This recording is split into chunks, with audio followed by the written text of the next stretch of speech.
தமிழ்நாடு தென்னை பதப்படுத்தும் கழகம் தென்னை விவசாயிகளின் வருமானத்தை நீடித்த நிலையான முறையில் பெருக்குவதற்கும் மதிப்பு கூட்டுவதால் நீரா தென்னை மற்றும் தென்னை சார்ந்த பொருட்களுக்கு லாபகரமான விலை கிடைக்க செய்யவும் நிலையான சந்தை வாய்ப்பினை உருவாக்கவும் தென்னை விவசாயிகளின் நீண்ட நாள் கோரிக்கையினை செயல்படுத்தும் விதமாகவும் தமிழ்நாடு தென்னை பதப்படுத்தும் கழகம் வேளாண்மை விற்பனை மற்றும் வேளாண் வணிகத்துறையால் 22 கோடியே 30 லட்சம் ரூபாய் மாநில நிதி ஒதுக்கீட்டில் புதிதாக அமைக்கப்படும்.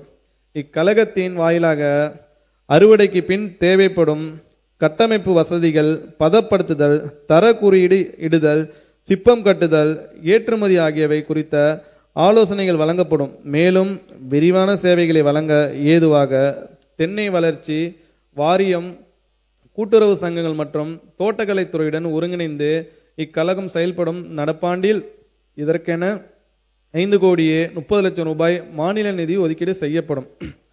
கொப்பரை விலை வீழ்ச்சியினை தடுத்து விலையினை நிலைப்படுத்த குறைந்தபட்ச ஆதரவு விலையில் கொப்பரை கொள்முதல் செய்வதற்கான விலை ஆதரவு திட்டம் உரிய நேரத்தில் அறிவிக்கை செய்யப்பட்டு செயல்படுத்தப்படும்.